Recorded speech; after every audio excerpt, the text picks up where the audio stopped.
are listening to ComedySlamRadio.com. From our studios to the world, we bring you the finest in quality entertainment. So pop some popcorn, grab a smooch buddy, and settle in for another fine show from ComedySlamRadio.com. I am the force of nature, the rolling boulder, the edge of the razor, Mr. Heavenly Touch, the one, the only one, the almighty one, touching more girls than Fonzie's kissed. The almighty one, almighty one, the almighty one, almighty one, the almighty one, almighty one, hallelujah. You gotta listen to the show. The almighty one, almighty one, the almighty one, almighty one. That's a good song. It really is. It's from Rock Me Amadeus. Oh, really? That's a good song, man. And we have come back to another Monday night, the last night that we are going to be on in the year 2012. Damn, that's loud. Dude, I need to turn that down. Holy smoke, dude. Dude. I know you kind of like have a little problem with hearing a little bit sometimes, but What? I thought, man, you was cooler than that, bro. I'm like, what in the I should have world? done a mic check with that. Anyway, Yes. yes, ladies and gentlemen, we are down to the last show of the year 2012. Hopefully, we will be back in 2013 if the apocalypse doesn't hit this Friday. Is it- So welcome to another edition of the Almighty One Show. We have, to my right, the man, the myth, the legend, you, What's up, the peeps? comedian. What's up, peeps? How's it going? That's We good. thought we brought him into the studio to bring a little bit of ka-ching to the station because obviously, apparently, I need it. No, you're a good guy, man. You Yes. You have your moments of funniness. Yes. You have your moment of funniness, but you're a good Usually guy. when I go to sleep. Well, no, I'm not. No, I'm not letting you get away with that one. When I go to sleep, Hey. I can't talk. So, you know. there you What go. exactly are you trying to say? Are you like, TT? No, I'm not letting No, you. no. I'm, no. I'm not letting you And put what? yourself down. A-O. Ayo. Ayo. Excuse me. I'm not gonna let you put yourself down. Ayo. Ayo. Ayo. Come. And Yes, we this want is to the Almighty go One Show. home. On a Monday night, we have a show lined up. We're going to mainly talk about the incident that happened this past weekend with the Connecticut shooting. I have some awesome guests that are going to be part of the show, including you, the comedian. I have Annie Orsi from the Arkansas Society of Free Thinkers. She's the president, I believe it is, the Society of Free Thinkers. I also have an attorney. His name is Mr. LeDuc. He's going to be calling, or we're going to be calling him a little later on in the show. I have my fellow Wonder Twin Power of Hate. He's going to be calling the show about 11 o'clock. We're going to be talking some stuff about the whole shooting, and just basically taking your phone calls. If you would like to call in and talk about this, the number is 727-597-4022. I would like to introduce once again, you, the comedian, who has a show every Monday night on The Arts Radio. the Arts Radio, which would be theartsradio.com. Yes, it would be Yes, it would be. And you come on every Monday night from 6:30 to 7:30 p.m. yes, ladies and gentlemen, this guy Isn't this is a the good guy. CW? This is a good guy. Thank you. The comic, You the comedian. you the comedian show. Yes, yes. Is that what it's called? You the Yes. comedian show is probably part of the Talkwad Network. Feel free to check out other shows on the network by going to www.talkwad.com, which is another show a friend of mine has. His name is JT, and he has a show on Wednesday. It's called Second Degree Burn. It's on rockslamradio.com. He has musicians who's going to be on the show. And you are tuning in once again to the Almighty One Show, bringing you society's blasphemous person. Wow, it's all good, man. Yeah, and the thing about today's society is that sometimes you can't avoid what happens. That's the first thing people need to know. Is like sometimes when things happen, you have no control over it. It's easy after the fact that says what should have been done, but sometimes you just have no control because you don't know what the person is thinking or what they're doing. That's true. So I like I tell people, it's easy for us to say what could have been done now, but and like I was saying earlier on the show, on my show, is that I think they should hand out the gun locks and a Like safe whenever you purchase a gun. In some ways, I disagree with that, but that's your opinion. You're allowed to have it on my show, and I appreciate that you have that sort of opinion. I But- mean, I understand safety and all this stuff, but I mean, there are other aspects I look at it as well, as far as Like what? Well, like I said, like I was saying before, people can come in your house, and it's not just while you're sleeping. People come in the house during your day, and you could be caught up in a robbery. Well, this is the thing though, JT. When most people, Ayo.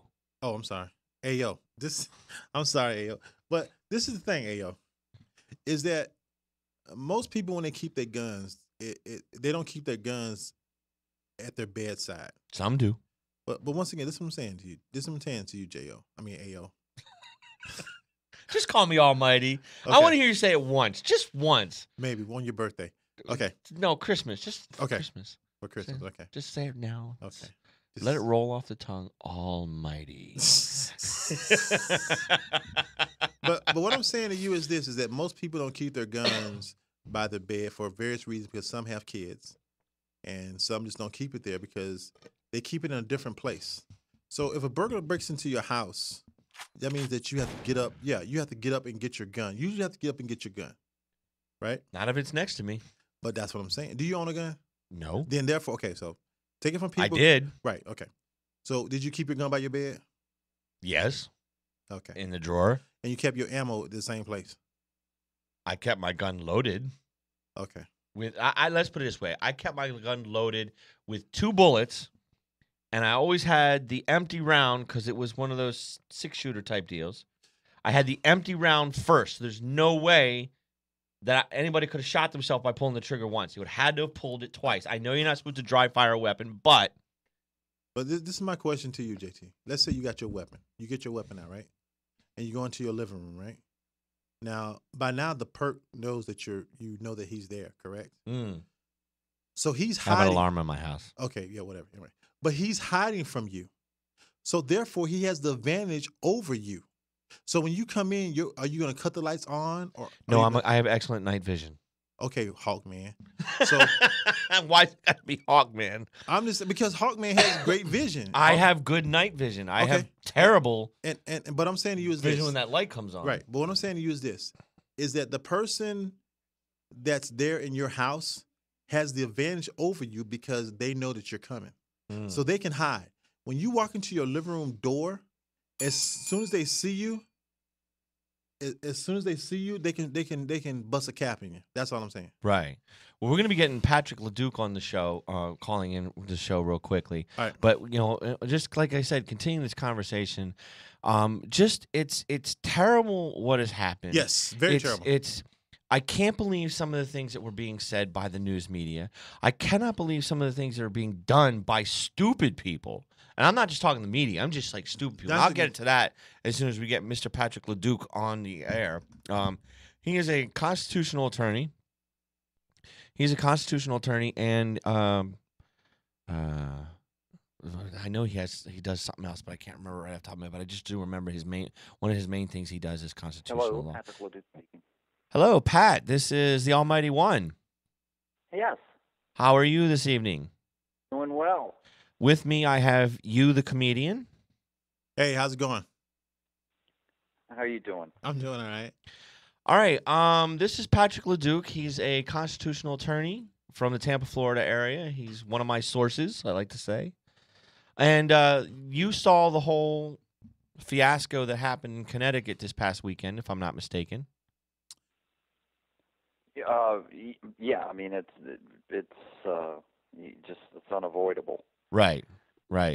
Now, which network did you watch to see the news? The new a lot of the Fox, CNN, the networks. It's such a tragedy. It's almost difficult to bear. Yes, it is. Yeah. Now, one of the things I had done is I had first turned on Fox News, then I turned on to MSNBC, and I was getting so mad that every 10 minutes they were talking about gun control. And I'm like, 26 people have died, and 27 if you want to include the monster that went through doing all this. And it's a tragedy that these people with about gun control, some of them are just seething and they're wringing their hands and they're like looking for an excuse. I mean, within the last 2 weeks, we've had a Kansas City Chiefs player shoot his girlfriend, then shoot himself. We've had a mall shooting. Yes. We've had a shooting in Connecticut, a planned shooting in Oklahoma. There was a shooting in a hospital just over the past 2 weeks. And I'm like thinking, do you think people have gone crazy? Well, which are you asking me or Asking you, yes. I'm sorry. you know? Well, this isn't anything new. Exactly. This has been going on, past our lifetimes. I think that I was reading in Michigan there was a man who was running for clerk in 1926, and instead of bringing a gun to a school, he brought dynamite and killed 34 children and the school teachers. That was 1926. Wow. I mean, in China, I read on the same day as the shooting, some guy walked into a school with a knife and stabbed 22 students. Yeah. Yeah. So, I mean, the question, the reaction is natural. You've got 26-year-old children who've been murdered. The utter senselessness of it is there is, you can't find a relevant answer for it that's going to bring these children back.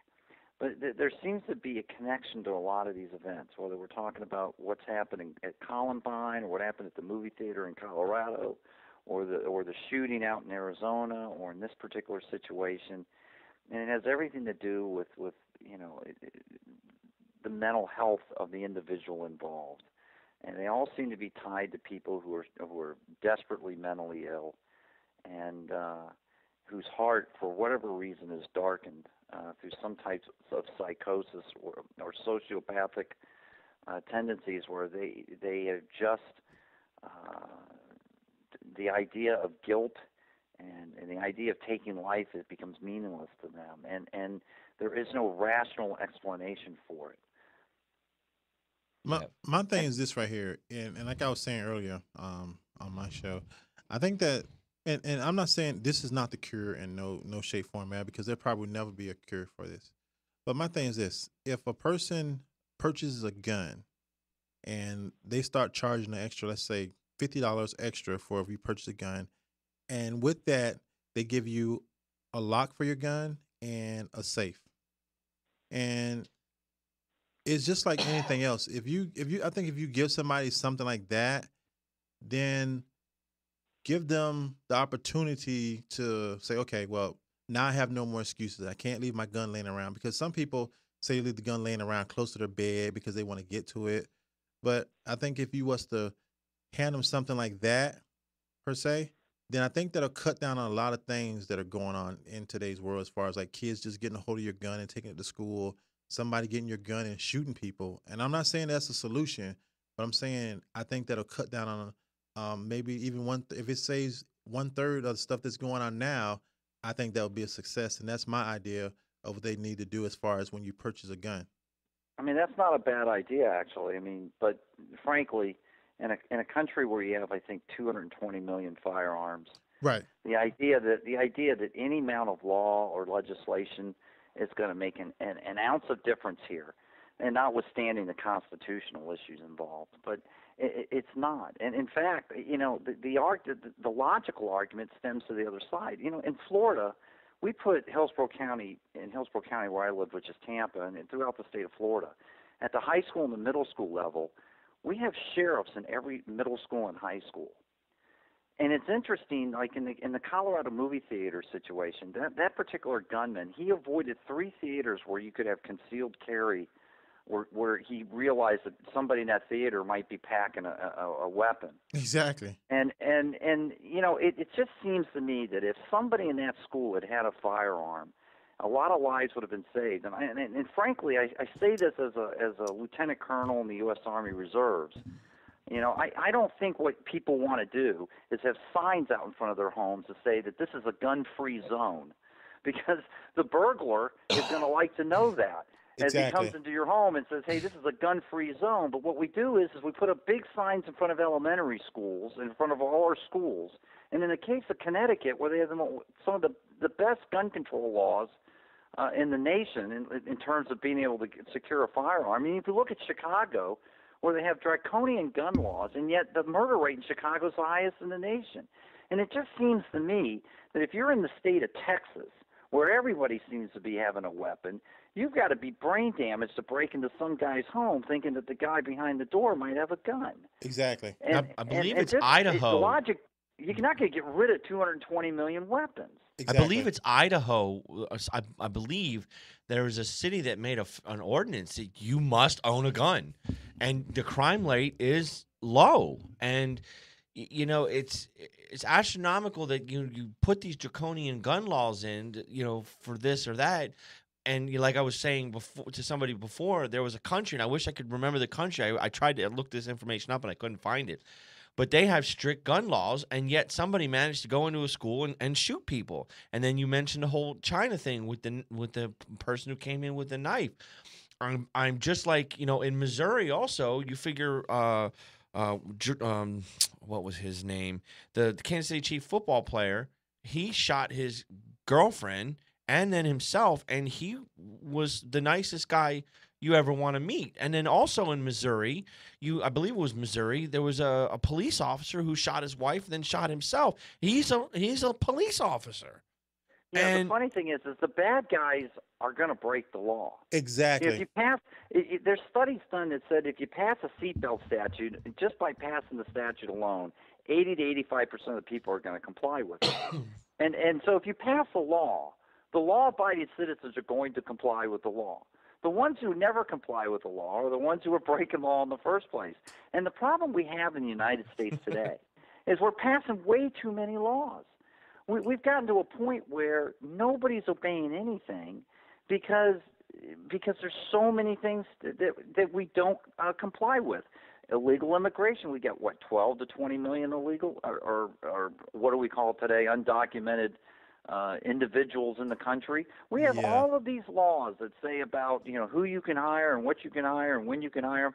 Nobody complies with those laws. No, they don't. We have gun control laws that fill volumes, and people find ways around those. And what we need to do, rather than passing a whole bunch of other laws that the only people that are going to impact are the law-abiding citizens, but the criminals, are going to get the guns no matter what. Exactly. What we need to do is try to at least show that we can enforce the laws we already have. Right. So do you think that some of the problems with kids with guns, do you think it is because of video games and movies? I mean, like I've always said, when I was back in the day, I played a game called Dungeons and Dragons. And, you heard about in the 70s and 80s about how many kids were killed by people who played this game. But you looked at the psychology. I really looked at the psychology of these, and you would sit there and say the parents always made them get straight A's, and maybe the parents forced these kids to succeed. And then if they got a B, they were considered a failure. Then they find this game, and if they don't succeed in what they're supposed to be doing, they might think they're a failure, and and then they go crazy. And well, I mean, the answer isn't legislating whether there's violent video games or gun laws or any of this. The answer, the problem is we live in a fallen world, and as a society, we've become, what we've done is we've become a secular society where we've developed an idea of a subjective morality, and that is that your moral code is your moral code, and my moral code's mine, and I don't have any right to tell you how to live your life, and you can't tell me how to live mine. And so we say, hey, we're going to get rid of God, but we're going to place government as the moral code. But the problem with that is that if government can give you morals, they can take morals away, and that becomes totally subjective. And once we have a society that can become God unto itself and determine what its moral code is, then it's not a far cry for an individual to say, well, wait a minute, I can decide what is right and what's wrong and who lives and who dies. I've become a God unto myself. There is nothing but my own subjective morality, and therefore I can walk into a school because I'm angry with a gun and kill people. I think Mike And what we need- Huckabee Go ahead, said I'm it sorry. best was people are asking where God was after an incident, but then they take God out of church schools. I mean, I don't know what you think about that, you. This is what I think, and like I tell everybody, I don't think they never should have took saying the Pledge of Allegiance to the flag out of schools. That's my whole thing. I don't understand why they did that. I think that it's just crazy, and just They don't do the pledge. I mean, the schools here in Tampa still do the pledge. Yeah, my son goes to school near Sanford, and they say the pledge over there. There's a lot of schools that don't do They it in don't. Tampa because the whole illegal alien issue, the Mexican, the undocumented citizens, and people thinking that they shouldn't have to pledge allegiance to our flag even though they're citizens of the state. Yada da da da. Or you can't It's say just- Merry Christmas anymore to people. Yeah. Some people, like when you're working, some stores don't. They tell employees that you can't say Merry Christmas. I'm like, this is the Walmart United did that, States- and I still said Merry Christmas. This is the United States of America, and I'm like, we say Merry Christmas. I'm saying Well, Merry Christmas. there's a cost to a country that decides that there is no such thing as an objective moral code. The country was founded on the idea of an objective morality. And you read the Declaration of Independence when it says, "We find these truths to be self-evident." Now, the word self-evident is that there's a moral code that it's objective and it's ascertainable and knowledgeable. Then he goes on to say, "We find these truths to be self-evident, that all people are created equal, endowed by who? God. God gives these rights. The rights to what? Life, liberty, and the pursuit of happiness." And translated meaning the right to life, the right to own property, and the right to make free choices. And those things are biblical, and they come out of the Bible.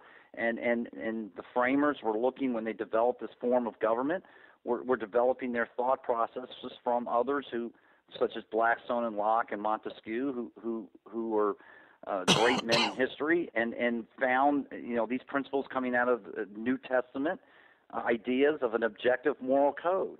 And when we have a society today that says, "Hey, look, there is no such thing as an objective moral code. It's anything goes for anyone, and you can't impose your morality on me." Well, guess what? That means that if we're all, like in the case of evolution that's being taught, if we're all just here by accident because of a bunch of chemicals that just spring to life, well, then anything goes. There is no morality. We don't prosecute a lion for killing a zebra. And there's no moral code in the jungle. And if we're all here by accident, then nothing that happened last week in Connecticut is morally wrong. It's no more morally wrong than if I took either of your lives, because you're here by accident. And that is the natural outcome of where we're heading as a society. Yeah. If you take God and morality out of society, not just the schools, but out of society, don't be surprised when time after time after time people act based on that code. And Yeah. that's what's happening here. Yeah, and this is what I don't understand either. And once you made a good point, if you take a lion and then you capture this lion, and then you put him in a circus, and then that lion does what he does naturally, what he does in the wild when he attacks, then you want to put that lion down, which I think is totally unfair, because you've taken this animal, take him out of his habitat, and now you expect for him to obey you. And I think that that's the way humans reply sometimes. It's like, no, you're not going to tell me what to do. I'm going to do what I was brought up or raised to do. And sometimes I think people forget the way people are actually raised and what they do. That is a wonderful analogy. If we shouldn't be so. If we're raising kids, that's a great analogy with the lion. We take a lion out of his natural instincts and habitat. We put him in the circus and train him, and then we become surprised when that lion has a bad day and takes the arm off Exactly. Remember the two guys in Yes. Las Vegas, Yes. who trained the lions, and one of them gets attacked, and we're shocked by that. Yes. And yet, we as humans become stunned when our human nature, consider this fact that our framers developed a form of government with separation of powers. Why did they do that? Because they believed that man was inherently sinful and evil and can't be trusted. They looked at the King of England and the tyrannical form of government that they felt that a lot of the European governments had, and they said, hey, look, we've got to separate powers to make sure that no one person has too much power in order to preserve freedom, because man left to his own devices is inherently evil and will do the wrong thing. Absolute guess power what corrupts happens? absolutely. And guess what happens when you take all morality out of the schools? When you say, hey, look, this is religion. We can't teach that. We can't teach this moral code to these kids. That's for mom and dad at home. Right. And we don't want to impose any type of societal moral code that comes because it's religion, and it's specifically Christian religion. And we're no longer going to do that. We're going to separate church and state. Well, guess what? There's a cause and effect to that. And the cause and effect is that don't be surprised when people act consistent with their natural state. And there's this idea, this fallacy out there that the natural state of man is good. It's wrong. The natural state of human beings is evil. And, Well, that's why I you think ha- with the that's why natural you state, have people who would eat other human beings in the Pacific Islands. They lost all sense of moral code. I think the natural state of, though, if you look at the natural state of human beings on a psychological level and a sociological level, that there are norms based on whatever society you live in. What we do here in Tampa is considered normal, but it may not be normal in, let's say, where I grew up in Binghamton, New York. Now, you have to consider the sociological aspects of the society as well, and the norms that go with that society. But yet, when I was growing up, and I grew up in a small town, also in a small town in South Jersey, that wasn't even on the map until I don't know, 92. We were taught what was right and wrong, and it wasn't considered a biblical sense. It was called a morality sense based on you being a decent human being. Hey, wait, let me stop you there. Consider Stalin. Consider Nazi Germany. Consider Rwanda. You consider Somalia. You consider what will happen in this country. You don't think that the United States is capable of becoming like Rwanda or Somalia or Nazi Germany or Stalin? Hey, let an EFP go off where we don't have electricity for 60 days and no food is moving because you can't start Exactly. cars anywhere and you don't have electricity. Imagine what happens to society if a Hurricane Sandy comes through, but instead of being able to get resources down there, everything begins to break down and you can't get any food into an area for a while. You watch how the law of the jungle takes over and people go to their natural state. The natural state of man isn't to be good. The natural state of man is sinful and fallen. Now, there's an answer to that.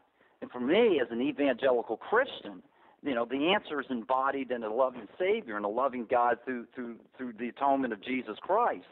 And that therefore, we die, those who believe in Jesus are baptized into his death and raised to walk in a new life. Right. And then so for the Christian who follows that are subject to God and are going to stand before God, and they have to answer to how they live this life, they live by a different code. But people who aren't Christians, they're not subject to that code. They're subject to the law of this nature, of this fallen world, which is that, all have sinned, all have fallen short of the glory of God, and none of us are good. We're all fallen. And so that, don't be like your other guest said, which I think is one of the greatest analogies I've heard. We shouldn't be surprised when these things happen. Yeah, but they're saying the guy was mentally ill or something like that. What was the disease they said he had? I'm not sure, but this is the whole thing. Like I was telling you earlier, and this is why I say they should give out the locks in the safe, because just like our cell phones. Remember when our cell phones were analog, and how they snuck in? They say, well, now you got to have a digital phone by the year, whatever. And remember we used to have catalytic converters on our cars, and then you have to go through inspection, and we had to pay for that. And so what I'm saying is that let's say from the new year, from January on, that I think that if people was to start taking small steps, it's not going to be changed overnight. And I know the bad guys are not going to get a safe and a gun lock. I already know this. But I'm talking about like you said, the law-abiding citizens, that maybe even if it saved one life, then it's worth it for that person, because bullying is really taking over. I mean, bullies are really like it's on the uprise. I mean, you see it all the time on commercials, and a kid can only take so much. You know what I mean? And if you, for that split second or that minute, if he has to uh, try and get to something that he can't get to, then maybe he'll change his mind. And so, but just you can't stop somebody if they really want to get a gun, because you can go to a neighborhood and get a gun. You know what I'm saying? So you cannot stop that. But what I'm saying is, if we take the steps towards to start letting people know, hey, look, put your guns up, okay?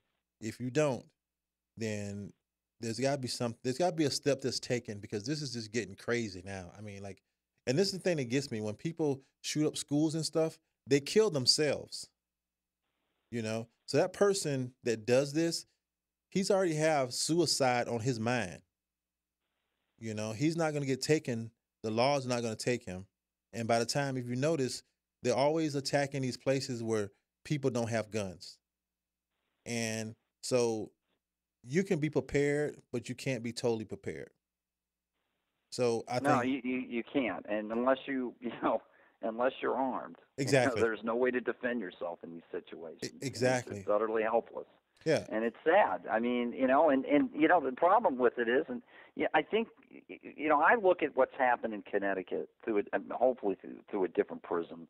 But I'm taught that Romans 8:28 says that God causes all things to work together for good to those who love Him and are called according to His purpose.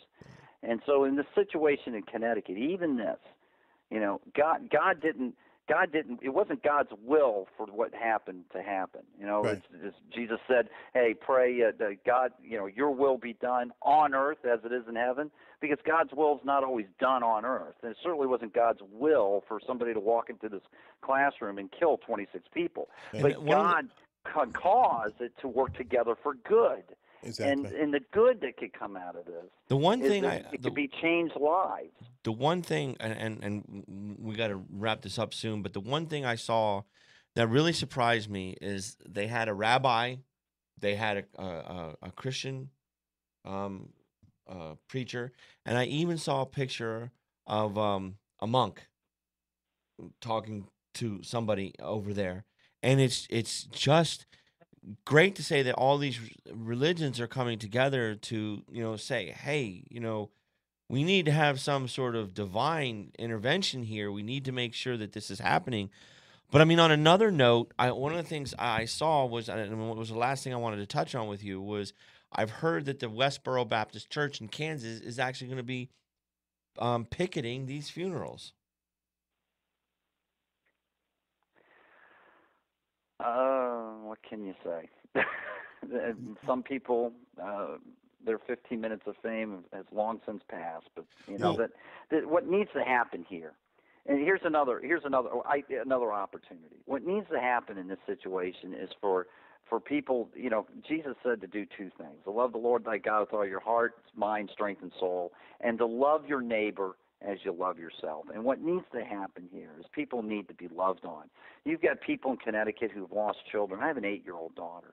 I thought about the fact that, what if I had lost her? Well, it would, for me, my heart would be broken. But I know that my daughter is a Christian, has accepted Jesus. She's going to be in eternity. I know that those 20 children are in eternity. They're in a better place.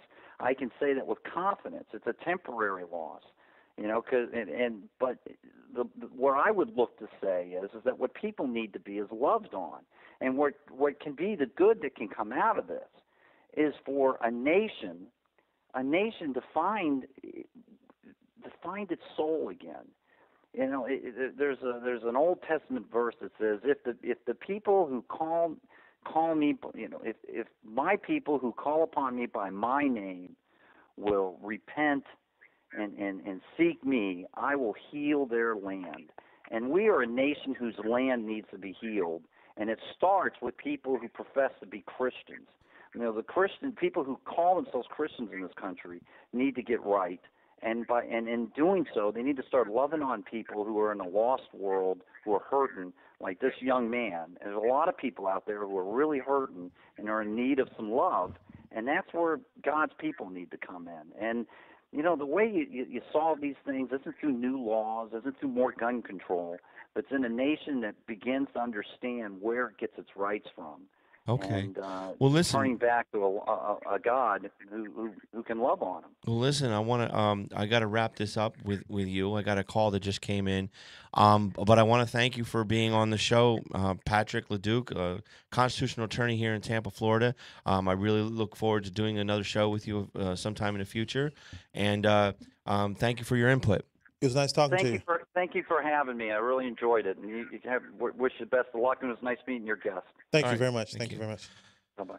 Okay, we got another caller on the line. Caller, state your name, please. Hello? I'm sorry, I can't hear you. Oh, nice working. What?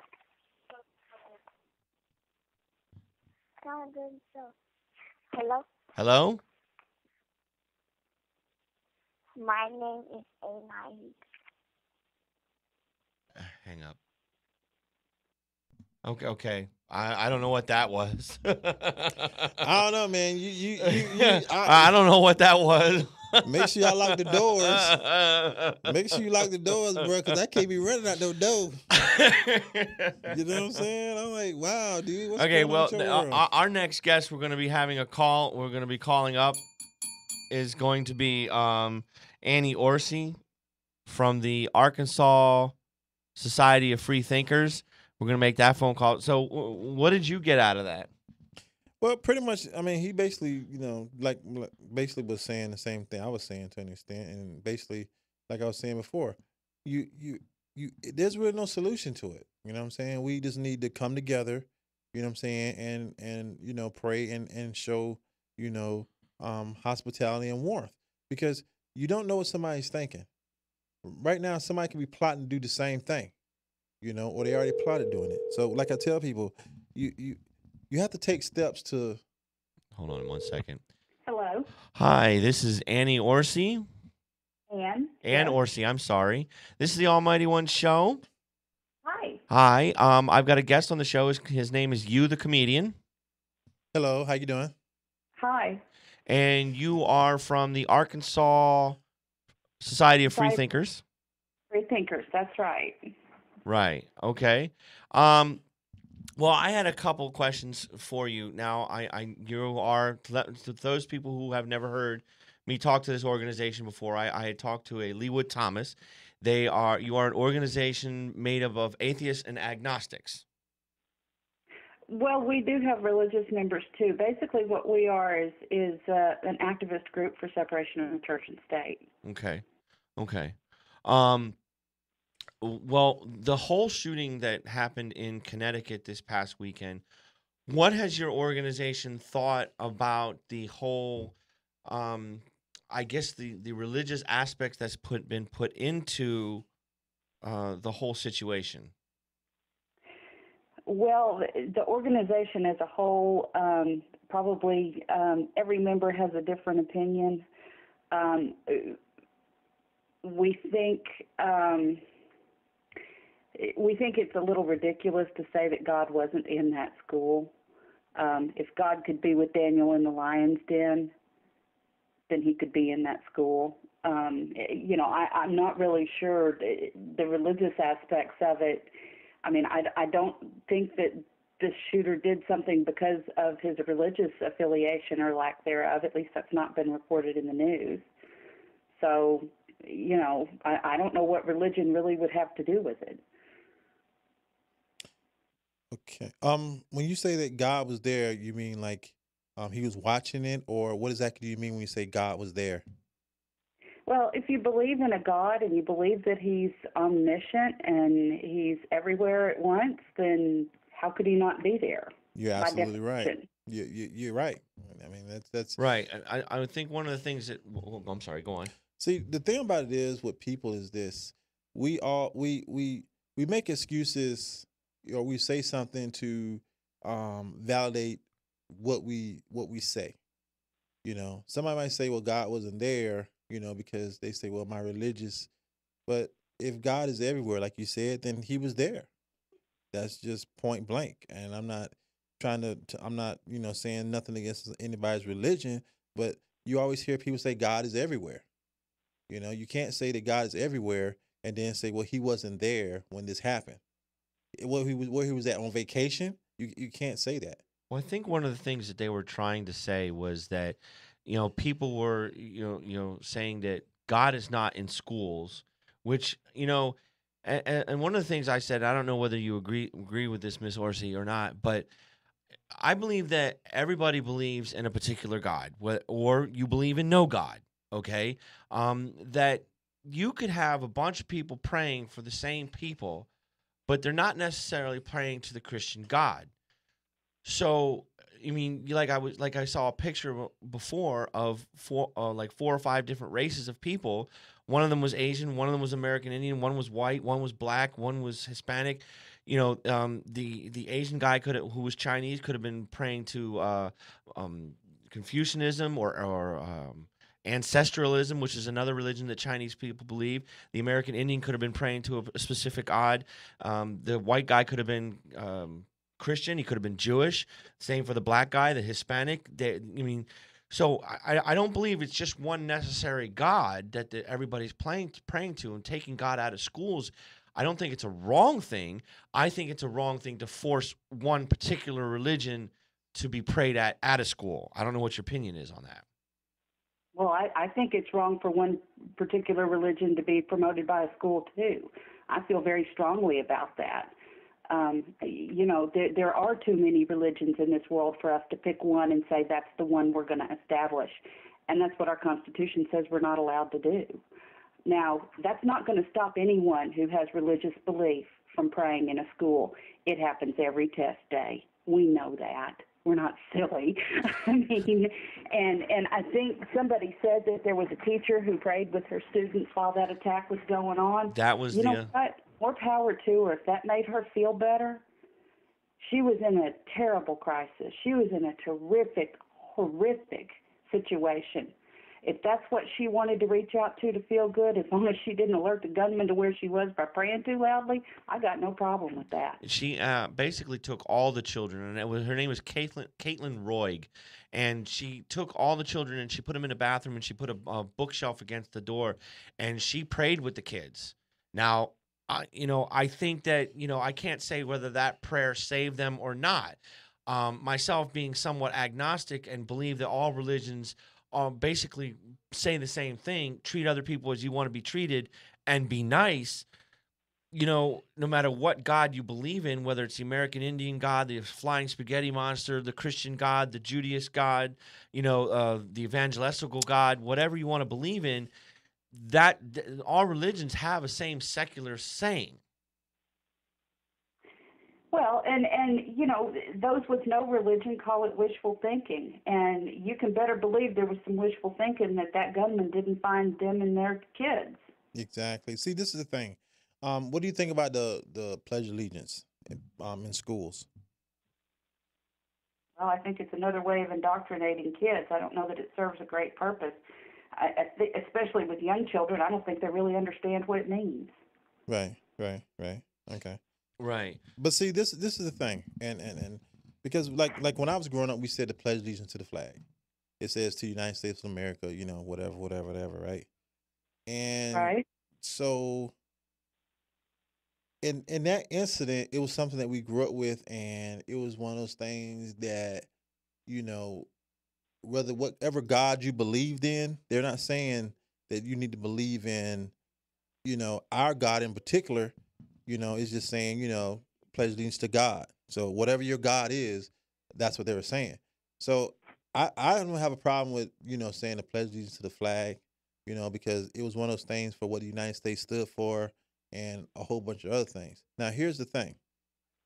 When people are in crisis, right, or something is going wrong, all of a sudden they want to pray to God. Now, before then, they didn't believe in God, but now all of a sudden, they want to pray to God. So I say unto the people that say that God wasn't there at that particular time, then where was he at? You know what I'm saying? Where was God at? If he wasn't there, like you said, if he wasn't there, then where was he at? And some people may say that, why God let this happen. I don't know. I don't know why God let this happen. I don't think nobody knows why God let it happen. Well, maybe God let it happen because God doesn't exist. Well, we're not gonna. I'm not gonna get into the whole semantics whether he does or doesn't exist on this show. You have your beliefs, and I respect your beliefs, and so does this show. I have different beliefs, and so do my other viewers. But that's a whole different show that I don't. Well, see, I'm not going to cover on this. This is my thing. Like I tell people, is that when we look at things as society as a whole, right? It's like, and listen to what I'm saying before anybody speaks, is that you believe in something, and I'll tell you where I'm going with this. Whether you believe there's a God, whether you don't believe there's a God, you still believe. So what I say to people is whatever you believe, right, and whatever gets you through the night, whatever gets you through certain situations, then like you said for the lady, then that's what you believe, period. Like I tell people, whatever you believe and whatever your situation is or whatever you believe, period, more power to you. And that's what makes the world go round. That's what makes the world, period, is what people believe in. People, whether you believe there's not a God, that means you believe that there's not a God. If you believe that there is a God, then you believe that there is a God. But people, no matter who you are, you believe in something, period. And that's all I got to say about that particular subject. But what people need to think about in these days and times is how can we solve this problem with people, and I'll ask you this question right here. Have you ever heard of them taking Snow White and the Seven Dwarfs out of school, out of the schools, out of the libraries? Are you asking me? Yeah, I'm asking you. Yeah. Well, there are lots of books that have been banned, but I don't know whether that particular story has been banned. I mean, that's one of the Grimm's fairy tales, I think. Right. So what book that you know of within that category that they've taken out of school that you find that they shouldn't have taken out of school? Because I'm looking at it as, because when I heard they were taking that book out of school, I'm like, are you serious? But anyway, so back to my question before. What books that you know of that you think that they shouldn't have taken out of school that deals with kids? That's my question. Well, a great one that comes to mind is Catcher in the Rye. Okay. You ever heard that? I have heard of it. I have never read it. What exactly is that about? It's about a rebellious young high school kid he's a rebellious high school kid. The Outsiders is another one. Okay. Some schools wanted to ban Harry Potter. See, censorship comes in all different colors, Yeah. I think that what's happened, this is what I look at the way that things happen in the United States, and you can correct me wrong with this. When you have lobbyists that gives money to people, then basically they're the ones that are setting the foundation for taking the books out of school and stuff. When you have these different organizations that are giving the money, millions and millions of dollars, the lobbyists are giving it to these congressmen and stuff, that's where the problem lies. Because on TV they had this thing where they're showing how much a congressman or whatever, how much he makes and how much he gets from the lobbyists. And these people get millions of dollars from these lobbyists of people, and they make these ridiculous rules and they change stuff, which is totally stupid in my opinion. Well, I would definitely agree lobbyists have too much power. Well, yeah, but there are plenty of organizations. I mean, I could sit there and say your organization has too much power. I could say my radio show has too much power. I could say his radio show has too much power. I could say Howard Stern has too much power. I could say Bill Clinton has too much power. It's all relative. Now, getting to that politics and stuff like that. Now, the whole I'm sure you're familiar with the Westboro Baptist Church in Kansas. right? Okay, well, they want to picket, and they have been picketing funerals for sailors, funerals of people who may have supported homosexuality. But now, from what I'm hearing, and I'm trying to find the sources of that, but I'm hearing that they want to picket the funeral of these 6 and 7-year-old kids that have died, and but yet but when people took them to court, that I believe it was the Supreme Court said that their freedom of speech trumps somebody else's freedom of religion or freedom of expression, if you want to put it that way, in case, for those people who are not religious. I mean, where does it stop? I mean, That's not exactly what that decision said. That case came out of a father who found out after the fact, the father of a soldier who found out after the fact that Westboro Baptist had been there. And basically what the Supreme Court found in that case was that his right was not violated because he never saw them. And to say if he's never going to see them that they can't protest does violate their right of free speech. Now, listen, Westboro Baptist Church, I find them to be completely repugnant. Don't get me wrong.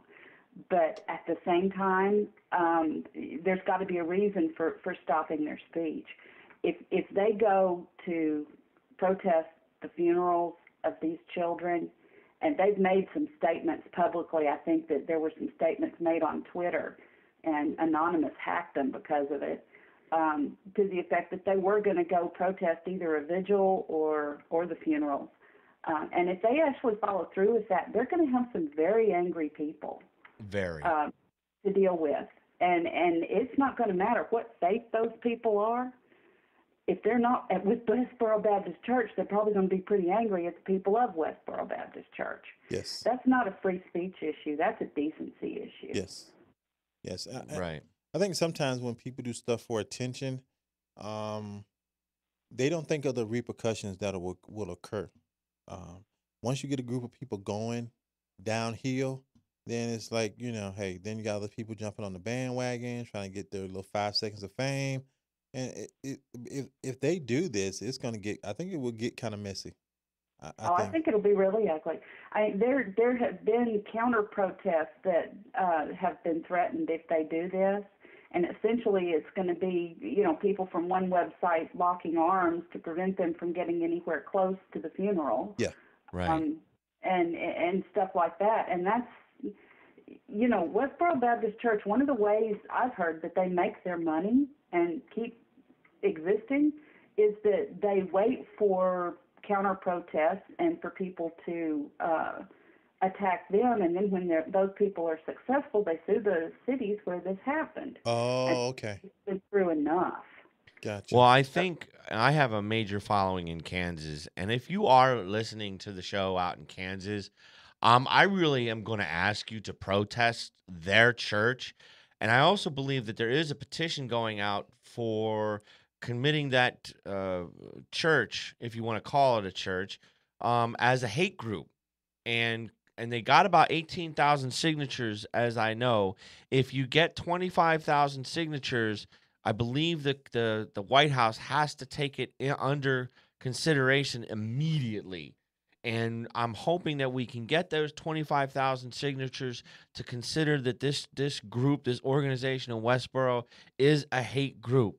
And they're targeting people out of indecency and just I believe that they're taking their freedom of religion, so forth, and violating somebody else's freedom of expression and speech, or freedom of their religion, burying or lack thereof religion, if you're an atheist, and putting these people into the ground to be laid to rest or cremation or so forth, or whatever these people decide to do as far as burial practice. That's their religion or lack of religion, as I keep saying before. And I think their right to freedom of speech is trumping somebody else's right to expression and right to religion. Well, I think it's definitely stepping on the toes of a community that's grieving. Yes. And, it just breaks down all the barriers of good taste for them to do that. Yes. But, from what I've seen of Westboro Baptist Church, they don't let good taste stand in their way. No. Right. But I think this time I think they better really think about what they're doing, because in this especially in this particular case, I think you're talking about the world. I mean, the nation. You know what I'm saying? It's not just that particular town. It's like the whole world felt this. You know, especially within the United States. So I think that this is one time where they better stay home and watch TV and be talk amongst themselves, because you're talking about you're talking about the United States as a whole now. You know, so that's just my opinion on it. Well, I guess we want to get one last comment from you. Um, as far as this is going, um, what what do you think is going to come out of all of this, whether it's a religious view or an anti-religious view? What do you think that these people in Connecticut need to do to heal? If you're asking me, I think everyone's journey of healing is going to be individual to them. Some people will do it through their religion. Some people will do it through community service. Some people may start foundations to educate other children. I mean, I think everybody's path for healing is going to be different, and it just depends on what makes them feel the best and what they think is the best legacy that they can leave as a memory for their lost loved ones. I think as a nation, there are topics we need to discuss, mental health and gun control among them. Then again, there's really not any indication that I've seen so far in the news that either the guns were obtained illegally or that there was some history or indications this young man was going to be violent. Right. So, well, who here's something I wanted to knows put across to you early? real quick, and this is going to be the last statement. I'll let you go. I'm sure you have other things that need to be accomplished. Mayor Bloomberg said that there's gun violence, that 34 people a day are killed in gun violence, in gun violent crimes. Okay, that over the next 4 years of Obama's election, if this were a true statistic, that would be 48,000 people in the next 4 years, and that's more people that died in Vietnam. Now, I found a statistic that said one person every 39 minutes is killed by a drunk driver. So let's round that out for a second. That's two people per hour. That's 48 people in one day. So should we take people's cars away or deny alcohol anymore and go back to prohibition? Well, I mean, that's part of the whole gun control conversation. If you're going to take assault weapons off the street, that might have stopped him from using assault weapons against these kids. Would it have prevented him from killing them? Who knows? Okay. Well, I want to thank you. This is Ann Orsi from the Arkansas Society of Free Thinkers. I'm sorry. Thank you for coming on, being part of the show, and being a source for the Almighty One show. Thank you for having me. All right. You have a nice day. You too. Bye. Okay. That little comment I just made, as far as the alcoholism and the gun control, there's no such thing as gun violence in a rhetorical state. In my opinion, guns are not violent, no more than cars are violent. People are violent. And it just behooves me that some of these statements are made by these politicians that they want to get these guns off the streets, they want to do this, they want to do that, but yet there are just as many, killings with cars. I'm gonna say this to sum it all up. It's easy to sit behind a desk and say that you're gonna take the guns away from the law-abiding citizens. If you want to impress me, go to the rough neighborhoods, go to the bad guys, and say, "Give me your guns." You feel me? Yeah. That's impressive. But by you sitting behind your desk trying to take the guns away from law-abiding citizens, that don't impress me none. You don't see them going out and telling the bad guys to give them their guns. Right. So that's the way I look at it. And all these gun activists that are saying, give us your guns, go into the bad neighborhoods, tell the bad guys to give them their guns. So that's the way I feel about the whole thing, about the gun thing. So Okay. You Well, I know that you it's getting late for you, and you have to get going. Yes, I have a couple more And- places I got to stop And to. And I do really some showings. appreciate you being on the show again. No problem. It's been fun. Now call me Almighty. No, Just man. once. Just once. It's the last show of the year before Christmas. Give me my Christmas present, please. A.O. A.O. I You're will just- see you next year, A.O. Well, actually, I'm going to move to the new station. But you will be here, though. I will be here on Wednesdays. Actually, I have a friend. His name is JT, and he'll be here on Wednesdays doing the Second Degree Burn show, interviewing musicians and stuff like that. JT, that name sounds familiar. Yeah. They say he's a racist. I just think he's And misunderstood. you know what? I don't even go there. I don't even go there. But JT, if you're listening, I will see you around. How about that? I will pass the message on. You do that. Shalom. All right. Whatever Thanks that for being means. part of the show. We're going to go on break. I'll be problem. back in a few minutes. The All right. Almighty One Show.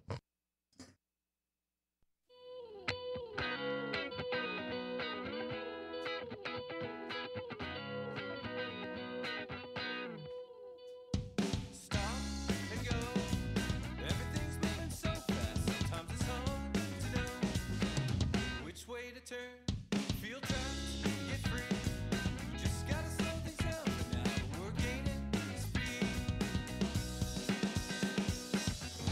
Time is racing by and I haven't begun. Fix the moment so that I can step inside. Try to stop me, but I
Welcome back to the Almighty One Show.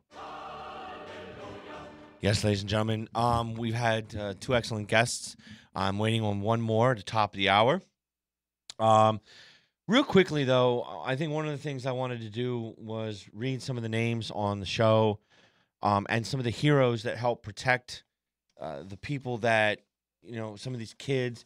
There could have been a lot more. The police and the FBI, I think, are doing an excellent job in an area that, quite honestly, probably would never have expected this to happen in a million years. I know I didn't. When I heard about it, I was just like, we got Jelvon Belcher from the Kansas City Chiefs shooting himself. Then we got this mall this mall shooting that happened over in Portland, Oregon, recently. People want to blame it on video games. And then we have the Connecticut shooting. And then we have, I believe it was Oklahoma, there was a school kid that was supposed to be doing some school shooting on the same day. He got caught, fortunately. Then there was a whole hospital somewhere that there was a gunfight. I just, what in God's name, or what the fuck? What is going on with society today within the few weeks of Christmas? These families have to bury people before, weeks before, just a week and a half before Christmas. It's sad. It's just so sad. And I words alone cannot describe, the things that I heard, and MSNBC wanting to just every 10 minutes talk about gun control, so forth and so on. And it just, I don't know. I mean, I I don't know. Maybe I guess I'm on the fence when it comes to gun control, but it's hard to say. And I mean, what can you do? Seriously, I mean, it's just, I don't know. It's such a tragedy that this has all happened, and I just don't know what to say about. I mean, this guy, he shoots his mother and then goes down to an elementary school and manages to get in and shoot all these people. And real quickly, no, not real quickly, but I want to go through some of these names. Charlotte Bacon, who was 6, Daniel Barden, who was 7. And if I say these names wrong, I'm really apologetic. Rachel Davino, who was 29, one of the teachers over there, or the faculty over there. Olivia Angel, she was 6. Josephine Gay, who was 7. Anna M. Marquez Green, who was 6. Dylan Hockley was 6. Dawn Hoshprung, another one of the faculty members, 47. Madeline F. Sue, who was 6. Catherine V. Hubbard, 6. Chase Kowalski, 7. Jesse Lewis, 6. James Mattioli was 6. Grace McDonald, 7. Anne-Marie Murphy, another one of the faculty members, 52. Emily Parker, 6. Jack Pinto, 6. Noah, excuse me, I'm sorry, Noah Posner, who was 6. Caroline Pravidi, 6. Jessica Ricos, 6. Aviel Richmond, 6. Lauren Rossio, 30, who was a faculty member. Mary Sherlock, also another faculty member, 56. Victoria Soto, another faculty member, 27, which, from what I understood, had hid all her kids in the cabinets. And when the gunman came in, she said that all her children were in the gym, and then he shot her. And she saved those children's lives. She, along with the other staff, are heroes. And I got 2 more names here. Benjamin Wheeler, 6. Allison N. Wyatt was also 6. And those are all the names from the school that was shot. And it's an unfortunate thing. I can't wrap my head around what's going on. I tell you what, why don't you make that call real quick, and this way you don't have to go ahead and do it later. we're going to be calling the my fellow Wonder Twin Power of Hate all the way from Killeen, Texas, and we're going to discuss the whole thing and what maybe what's going on around his area as far as school is concerned, and we'll get him on the phone. Like I said, this is an absolute tragedy, and I just I can't wrap my head around it. But we should have Josh hopefully on the phone here very shortly. But if anybody else would be interested in calling in, the number is 727-597-4022, as far as that's concerned. Hello? Hello, Josh. You are on the Almighty One show. Hello. Yeah, just real quickly, Josh and I usually do the Wonder Twin Powers of Hate, but I'm foregoing that today simply because I don't think hate would be a perfect thing to try and prescribe on today's show, especially with everything that has happened and transpired, the tragedy in Connecticut that has happened. And I usually, my show is, I try to make light of the news and I try to have fun with it. But it's hard knowing, I have a child. I know you have a child. I believe you have two children. What was the mood like sending your child off to school today? Not very well. Not well at all. Did your school have anything that was sent to parents about, the school is safe? What are they going to talk about with the children? No. There was no messages sent out to you at all? No. Wow. So what, you as a parent, what do you tell your children in this situation? Since social media is so out there and kids have access to things like this, did your children find out through you or through their friends? I don't know if they know yet. Oh? Yeah. Well, I guess that's a good thing if they don't know. But I'm sure if they don't know, they probably knew today when they went into school. Yeah. I'm not sure.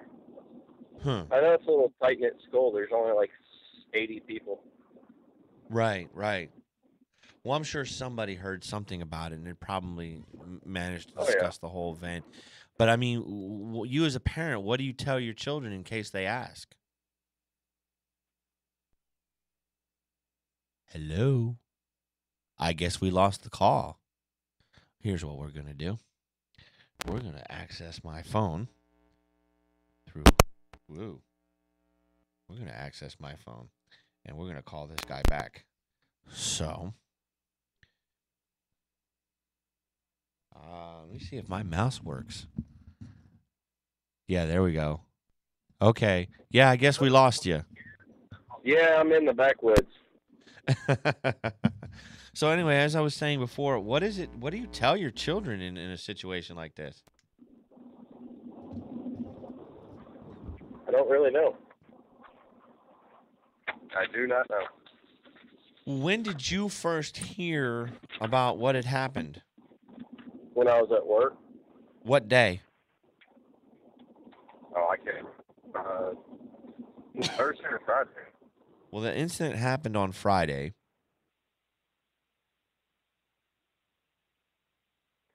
Hello? Well, are you there? Earth to Josh. I guess he's having a problem. He's in the backwoods someplace. But, of course, if I had a mouse in here, I could answer the phone call myself. Come on, Frodo.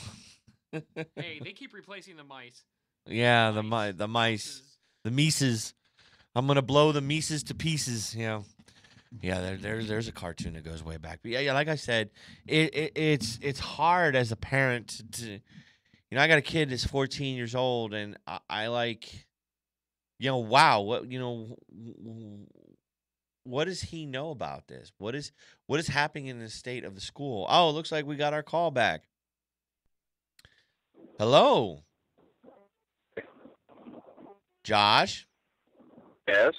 Hello. Welcome back to the Almighty One show. Yep. Maybe third time's a charm. Well, maybe. So, okay. When you first heard about it Friday, were you able to watch the news, or did you have to wait till you actually had gotten home from school or from work? No, I I'm sorry. Say that again. watch it on the phone. Watched it on the phone. Yep. Yeah. Well, which network did you watch the coverage on? I can't remember one of the news things that I have for. Oh, so it wasn't like MSNBC, an MSNBC app, or a No. Fox app, or a CNN app? No, I don't know. I think it might have. It's either NBC or Fox. Well, I started watching MSNBC, as I've stated before, and I found out that it just seemed like every 10 minutes they wanted to talk about gun control, gun control, gun control. It just seemed like MSNBC was seething at the fact that this had happened and all these shootings that have occurred over the past 2 weeks. Now they want to talk about gun control. What is your opinion on that? Guns don't kill people. People kill people, and I'm gonna stick by that till I die. Probably, yeah. Well, I mean, think about it. You can't go out there and sue Ruger because they sold you a firearm and you went and committed whatever you did with it. You know what I mean? yeah, Or but you they can can't sue a Remington for selling bartender you the for ammunition for your gun. but they can sue a bartender for allowing a guy to leave the bar drunk. No, that's bullshit. No. Not all the laws in the United States are fucking good. Yeah. Take it right. Yeah. But it was the whole thing where a bartender kept serving a guy alcohol because he kept asking for it, and then the guy, he obviously was drunk, and he just like really, really drunk and barely stand up straight, and then he got into a car and killed somebody, and the relatives sued the bar and won. So now bartenders. It's not the bar's fault. I'm saying that.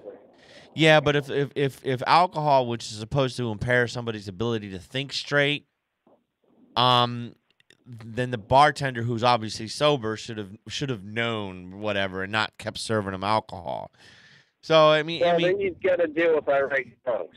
right, and it's kind of a catch-22 there. But today, Mayor Bloomberg from New York City, he stated that every day in gun violence, and I'm going to repeat this, that 34 people a day are killed because of a gun violent incident.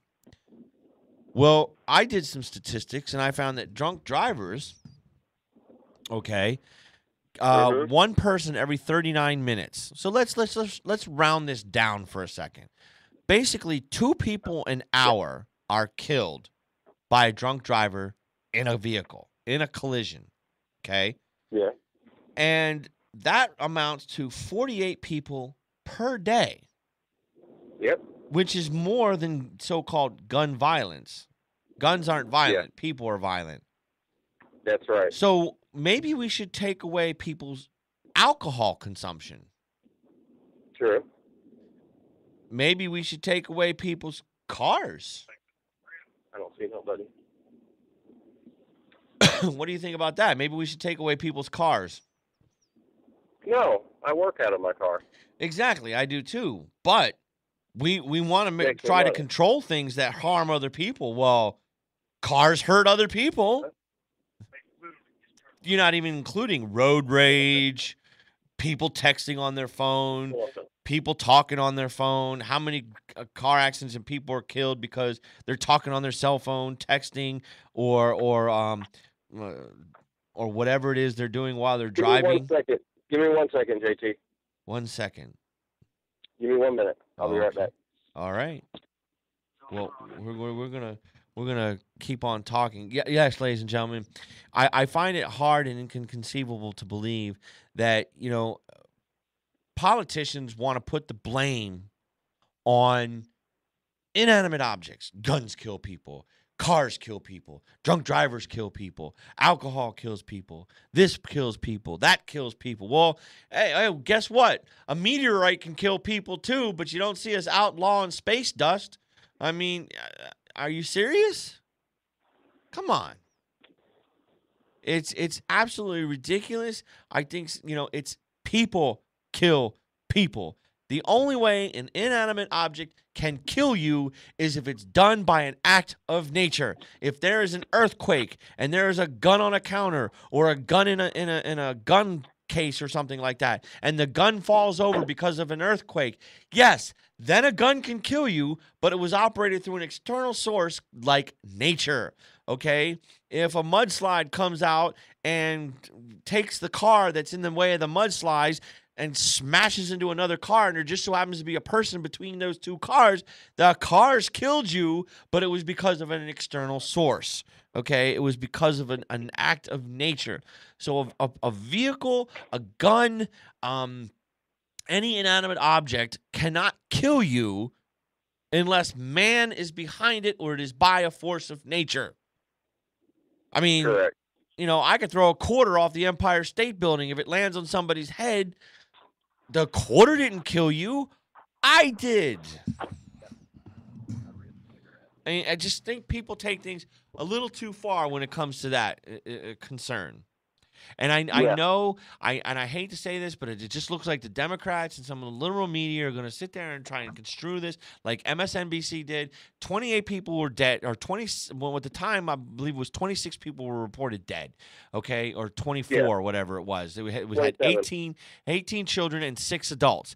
Then 2 kids died at the hospital, and then it was 20 kids and 6 adults. So 26 kids died, or 26 people died, including the mother of the monster that went in and shot these kids, okay? And Correct. what I find funny is that they all want to talk about gun control during a time of crisis instead of reporting on what is absolutely important, is that 26 people are dead by the hands of another Correct. person. I totally wholeheartedly understand that, and it's kind of bullshit.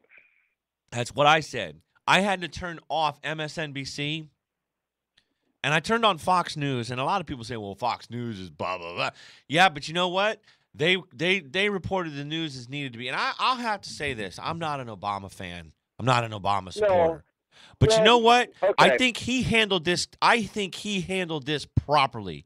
And I'll give Obama props for the way he handled this. Obama handled this properly.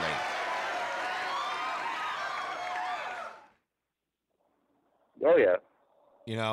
When he first came on, he didn't talk about gun control. He seemed really concerned. It didn't look like an act. I really tried to study his facial things. I listened to what he said. I caught some of the memorial service that he talked about. And it really seemed as though he wasn't trying to be politics as usual. I think he really did a good job. And I'll give kudos where kudos is due. I don't like Obama as our president. I never will like Obama as our president, but when it came down to this, he did the right thing. Oh, yeah, he did definitely do the right thing. So, and that's what it is. Oh, apparently I got a multimedia message. I don't know.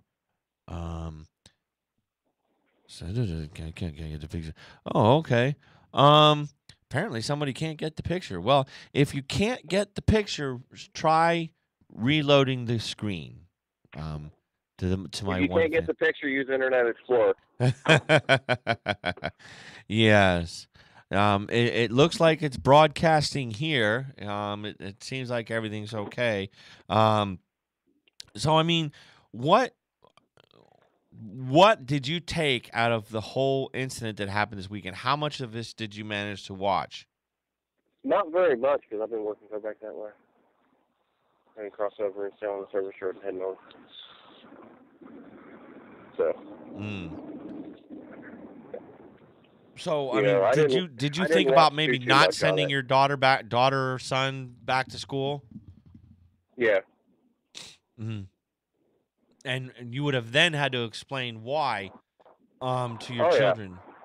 What was the catalyst that made you decide to finally send your kid back to school for today's?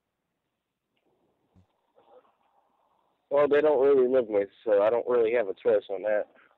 Oh. Yeah. Okay. No. Well, let me ask you this. If you have any friends that have any spare time And I'm asking all my fans, people in Kansas who are living around the Kansas area, go up and find the Westboro Baptist Church and start picketing them, because I don't know whether you've heard, but there's rumors going around saying that they're going to picket these kids, that they're going to picket these kids' funeral. Why? I don't know why. Who knows why Westboro does anything? Right. I don't. So I'm hoping I can get a few people to picket that place. If I lived up there, I would. But if I had the time, I would do it myself as well. I cannot believe the whole incident that's going on with the Westboro Baptist Church. I don't even consider them a church. I don't even know why I'm saying church. Hate group is more like what I keep saying. And there actually is a petition going out, and I believe the last I checked had 18,000 signatures to consider the Westboro Baptist people a hate group. Now, I need 25,000 signatures in order for the White House to actually take a look at it and make a referendum, I believe is what it said, right away. So we need to get like 7,000 more signatures to get this into Congress and the Senate and the House of Representatives and everything like that. Best place to do it is put it on somebody from Texas's website. I guess. There's a lot of hate in this state. Yeah. Well, what kind of gun laws do you have down there? Is there a gun control law? What is it that if you're convicted of an aggravated felony, you cannot own one. Otherwise, they want you to have them. So, right to bear arms, you can carry a weapon in your car without having them concealed and carried. Right. You have the right to defend your homestead and your vehicles with deadly force. Exactly. Wow. So, is crime rates down in Texas because people are allowed to own guns? Crime rates. How are crime rates here in Texas? They're pretty low, aren't they? Really? Uh-oh. Doesn't sound like crime rates are down. They're pretty low. Well, that's good. That's good. And I mean, it's more so drugs than anything else in the state of Texas. And that would be probably coming across the border, right? Yeah, they have to be called the wetbacks coming across the border with drugs. No, we shouldn't say that on the show. That's hate speech. Uh-oh. Yeah, we could get fined for saying that. So. Okay.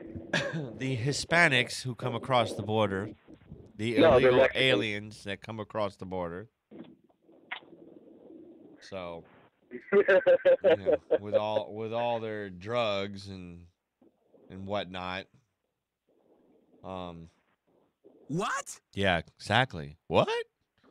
So anyway, so I guess we're gonna have to say that the one thing that we didn't like that happened this past week would have to be the shooting in Connecticut. I think we're gonna both agree on that one, and it's a sad thing. And this is the last Almighty One show of the year. We're gonna be off for 2 weeks. We're gonna come back on Tuesdays from 8 to 11. So. But I wanted to thank you for being a part of the show, being part of the last show of the year. You have a Merry Christmas, sir, and I will see you next year. Unless I see you on Xbox first. Yeah, you might see me on there sometime this week. Okay. All right. Well, thank you for calling in, Josh. And like I said, Merry Christmas. You too. Merry Christmas. All right. Bye. Okay, folks. There was one thing I wanted to touch on real quickly, is that tomorrow, I'm going to say between 2 and 3 p.m. start time until it gets dark. If you are in the Tampa Bay, Hillsborough County area, I am looking for volunteers to come on out and help me raise money for the victims of the tragedy. I will be standing out on the corner of 60 and I-75 area, which is near the Brandon Mall. I'll be standing at the exit. I will meet people at the parking lot of a place called Smoky Bones, which is like outside of the mall, just north of the mall, in the mall area. So we'll meet there.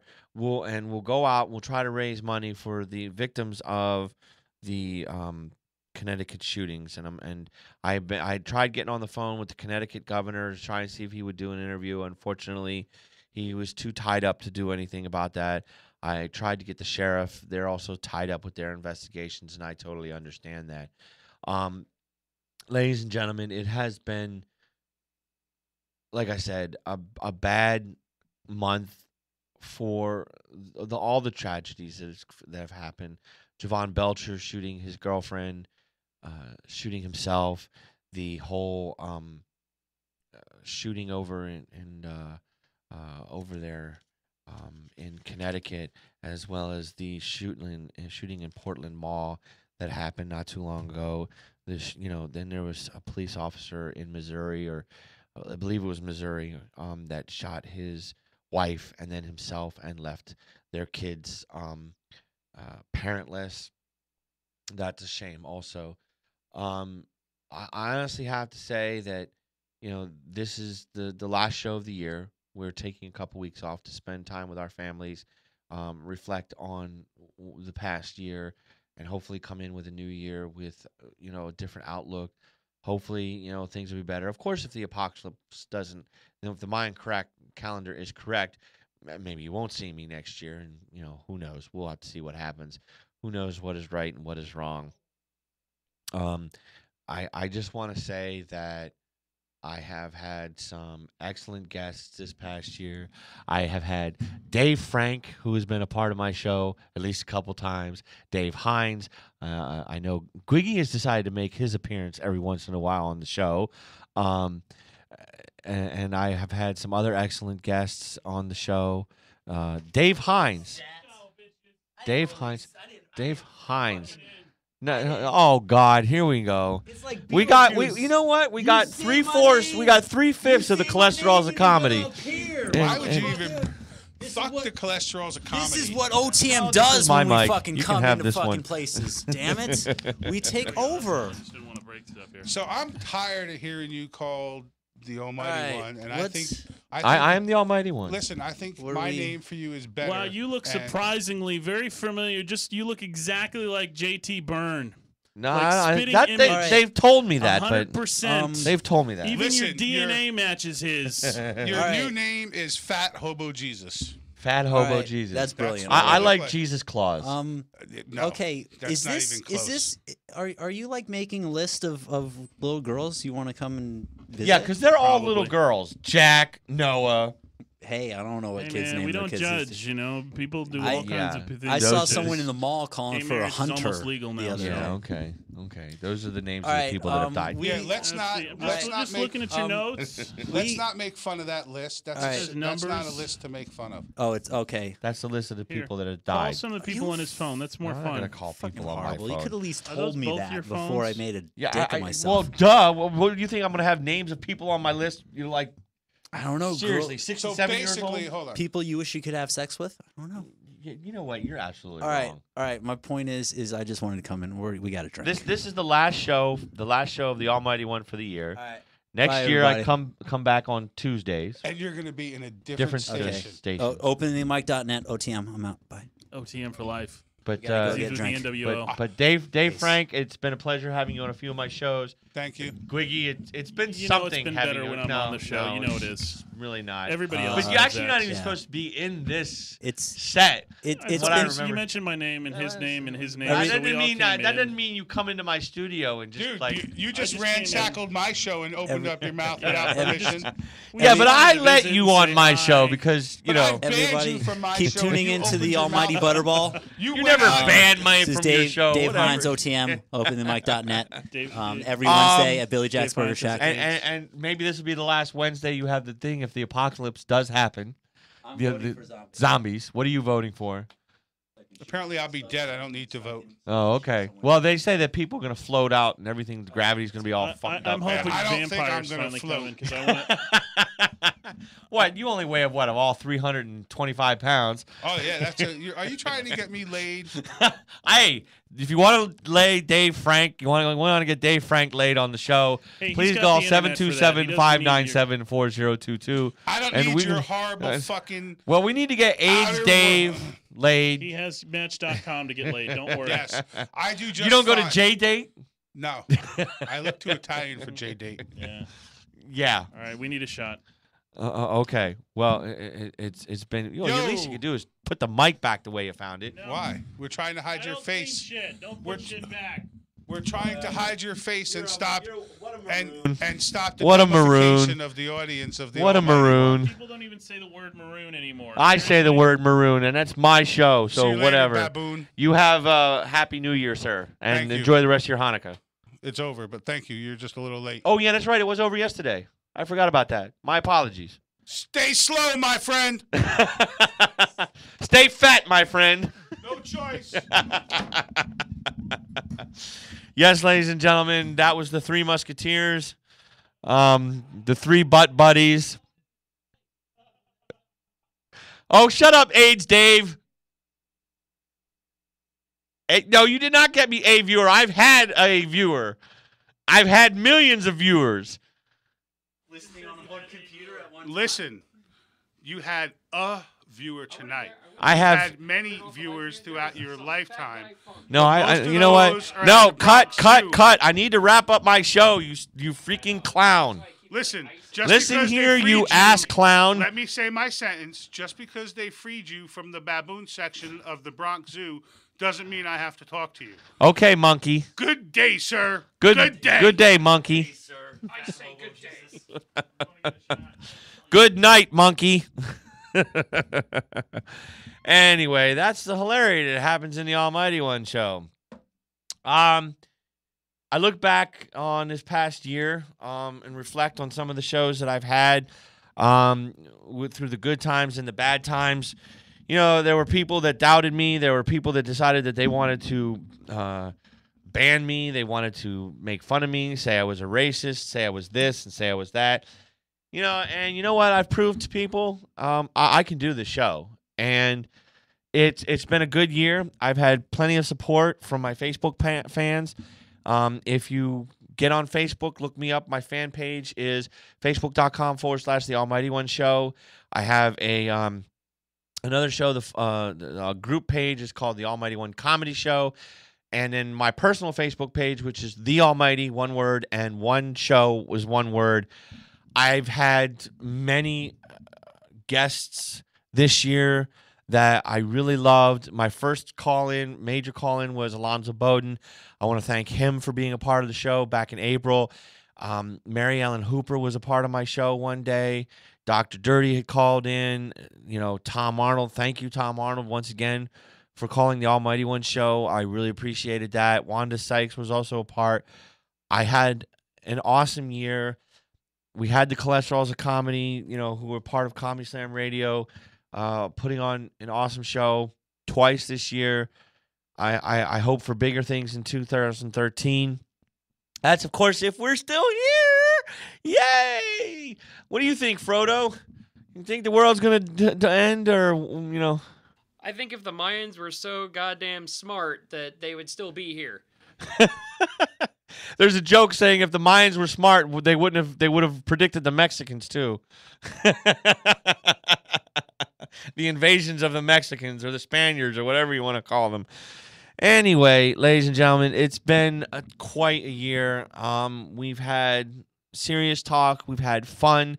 We've made fun of things. I want to thank also just some of the other comedians. Nore Davis from New York, Natasha from California. I had Nikki Moonshine or Sunshine or some type of shine, whatever, who called in the show. She was absolutely hilarious. And, you know, it's been fun. I've had co-hosts. I've had guests. You, the comedian. And I still think Dave Hines holds the record for being on my show the most times. I want to thank all of them, those who've supported me. Those who haven't supported me, keep on not supporting me, because you know what? you have something to complain about. And quite honestly, I don't really care anymore. You know what? This is my show. I love my show. My fans love my show. And I'm going to keep growing from here. 2013 is going to be a bigger year. I think is what's going to happen. And like I said, I really want to send out my condolences again on behalf of EGM as well as the Almighty One show and whoever else in this show might support that. The victims of the Sandy Hook School and the Connecticut shootings. I'm really sorry that you have to grieve this close to a holiday. I want to thank my phone guests from today, Patrick Leduc, as well as Ann Orsi. In the past, I've also had Patrick Leduc, who was on a previous show, along with Leewood Thomas.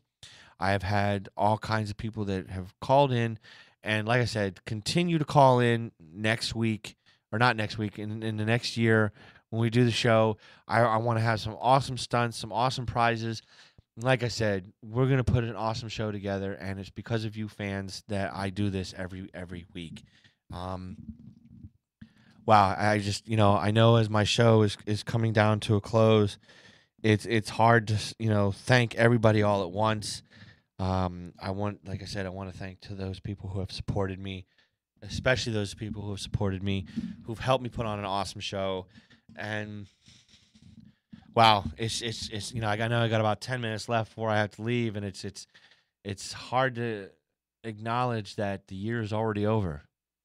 It's like 2012 came in, and it's leaving just as quickly as it came in.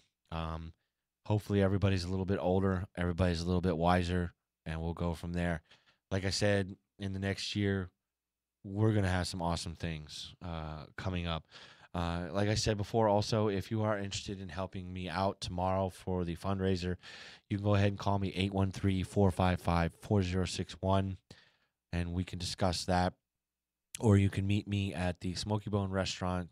I'll be inside the restaurant sitting at the bar, and then we're going to go out somewhere between 2 and 3 o'clock. I'll try to get there at 2 if I can. If not, I'll be there by 2:30, 3 o'clock. We're going to get this thing going, and we're going to try to raise some money and send it up there to Connecticut victims on behalf of the Almighty One show. I know money doesn't help, but, maybe it can help bring in more counselors. Maybe it could help speed along the investigation, whatever it is that I can do to help. I really want to do it, and I would appreciate anybody within the sound of the voice. If you are interested in giving assistance, you can also email me at almighty169@yahoo.com, or you can tweet me at almighty169 on the Twitter. You can also get my Facebook page, facebook.com/The Almighty One Show, and you can message me through that. Ladies and gentlemen, like I said, it's been a very, very fun year, and I just can't believe it's actually over. But next year, and let me look at my calendar here. Next year, next month, I should say, which is January 8th, I'm going to have Barbara Corey, who is going to who's given me a book, which I have to read, and it looks like it's good. It's called In the Green Room, and it talks about comedians, so forth and so on, who she's interviewed, I guess by the gathering of the book, who've been inside the green room before they come out and do a show. And she's going to be a part of the show. My show will start at 8 o'clock Eastern and go to 11, so that will be a 3-hour show.